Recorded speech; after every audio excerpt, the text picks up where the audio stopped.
The South Tower was 1,362 feet tall. 1362 equals 16.08 times 84.7, or 9.2 seconds.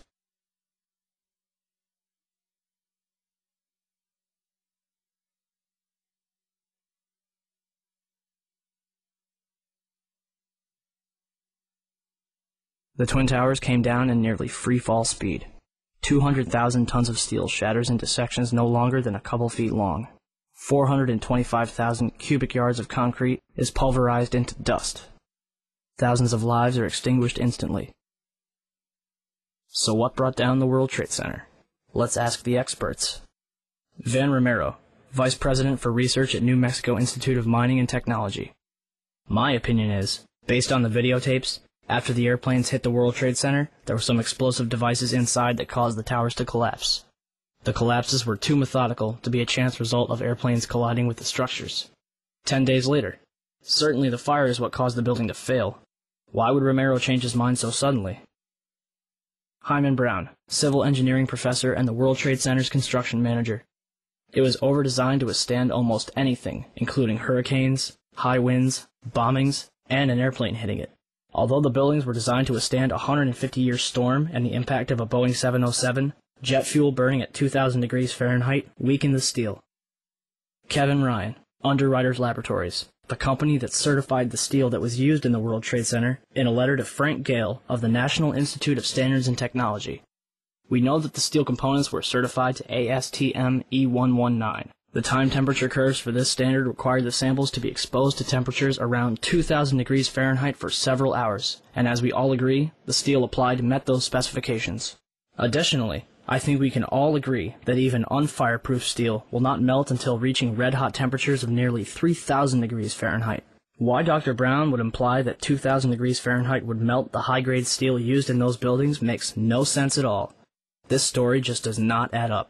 If steel from those buildings did soften or melt, I'm sure we can all agree that this was certainly not due to jet fuel fires of any kind, let alone the briefly burning fires in those towers. Ryan's statements directly contradict statements from so-called experts, which claim that 2,000-degree heat inside the World Trade Center caused the towers to collapse. Days after writing this letter, Kevin Ryan was fired from his position. Not even the experts agree with each other. So what else could have caused the Twin Towers in Building 7 to collapse? 10 o'clock Eastern Time this morning, just collapsing on itself. The second building that was hit by the plane has just completely collapsed. We have no idea what caused this. Almost looks like one of those planned implosions. As if a demolition team set off.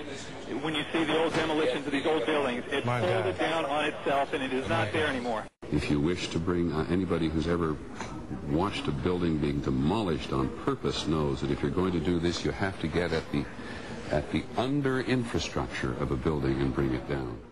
We heard another explosion, and I'm assuming that's the one that came from the lower level, since there were two. And I said, right, because it was like 18 minutes apart. Well, this is the first explosion, and there was a second explosion in the same building. There were two explosions. Okay. Federal agencies that were down there do believe that there was some sort of explosive device somewhere else besides the planes hitting. NBC's Pat Dawson is close to the scene of that attack. Pat? Just moments ago, I spoke to the chief of safety for the New York City Fire Department.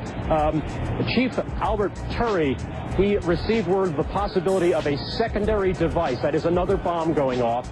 He tried to get his men out as quickly as he could, but he said that there was another explosion which took place.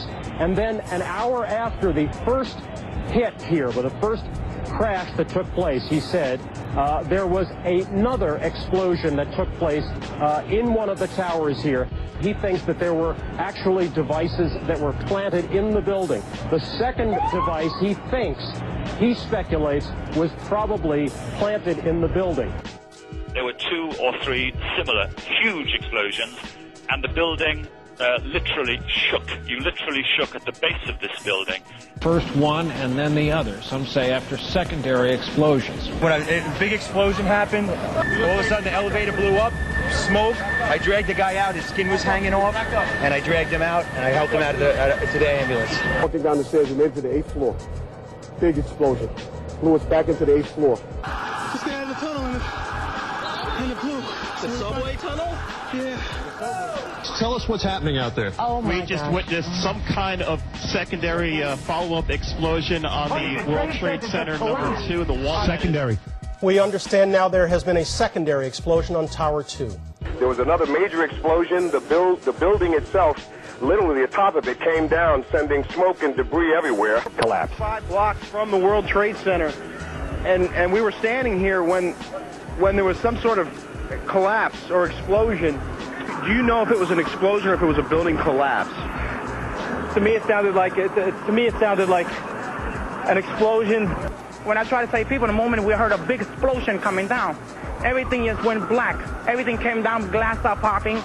People got hurt, stuff went on top of them, and it was a big explosion. And everything got dark, real dark, like snow.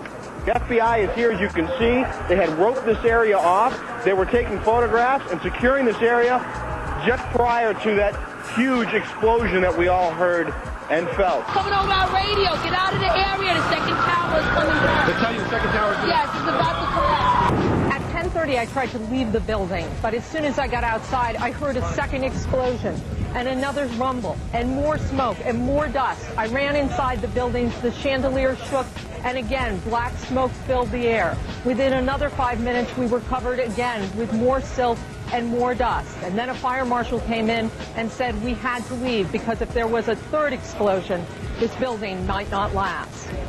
We just saw that as well. The second tower, the only one that was standing, tower number 1, we saw some kind of explosion, a lot of smoke come out of the top of the tower, and then it collapsed down onto the streets below. David Lee, what can you tell us? John, just seconds ago there was a huge explosion, and it appears right now the second World Trade Tower has just collapsed. One eyewitness was standing among a crowd of people on Church Street, 2.5 blocks from the South Tower, when he saw a number of brief light sources being emitted from inside the building between floors 10 and 15. He saw about 6 of these flashes, accompanied by a crackling sound before the tower collapsed. Ginny Carr was attending a business meeting on the 36th floor of One Liberty Plaza, across the street from the World Trade Center, and caught the entire first attack on tape. A second explosion can be heard 9 seconds after the crash.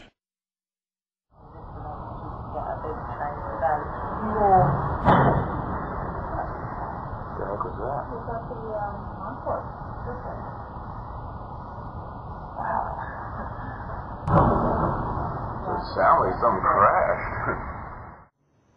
So what happened in the North Tower? Ask Willie Rodriguez.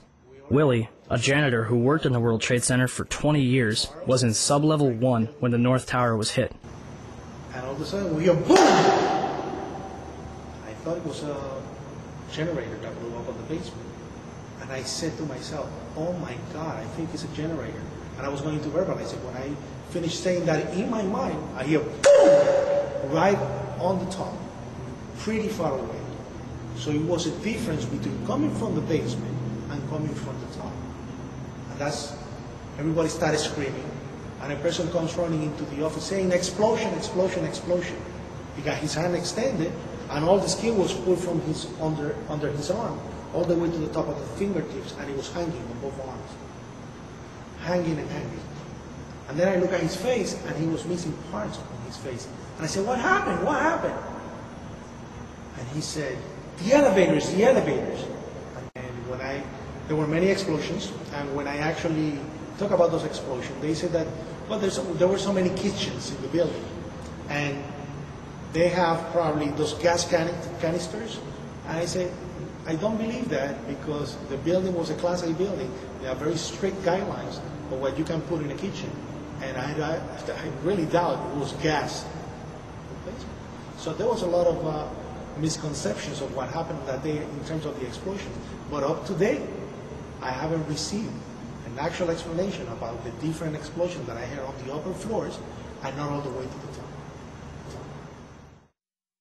The windows in the lobby of the North Tower were blown out, and marble panels were blown off of the walls. This was brushed off as damage from a raging fireball that went barreling down the elevator shafts. However, the World Trade Center's core and elevator shafts were hermetically sealed, aka airtight. The fire could not possibly have had enough oxygen to travel 1,300 feet down, retaining enough energy to destroy the bottom 8 floors of the building.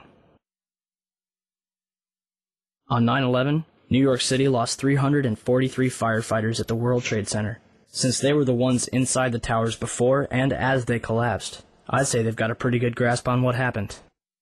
So what does the FDNY think? First, we had this interview from the Naudet Brothers documentary. It was like posting the wars, there was nobody there. Where the fuck, what do we do? We made it outside, we made it about a block. We made it at least 2 blocks, and we started running. Floor by floor, instead of popping out. It was if they had detonated. Detonated. Planned to take down a building. Boom, boom, boom, boom, boom, boom, boom. All the way down. I was watching it and running. Just ran up West. And then you just sort of this cloud of shit chasing you down. Couldn't outrun it. In these interviews, numerous members of Engine 7 described explosions preceding the collapses, not to mention the damage to the lobby of the North Tower. I heard a loud boom. And my first thing, I was right at the desk there, on the left-hand side when you come into Tower 1. And I walked out, I didn't go out. I walked to where all the doorway was, the glass was broken, and I looked out, and I seen in the building across the street, I seen the shadow coming, I seen just the shadow in the building across the street coming down. And with that, I wasn't expecting to see the damage that I saw in the lobby. And the people, the bodies, the burnt people, the injured people, I really wasn't prepared for that. The lobby is about 6 stories high, and the lobby looked as though a bomb had exploded there. All the glass was taken out. There were 10-foot by 10-foot marble panels that were once walls. They were loose from the wall of the Trade Center. I went around by the freight elevator and I could see it was just blown. It was just a giant shit. 30th floor. We hear another explosion. And at that time we heard a huge explosion.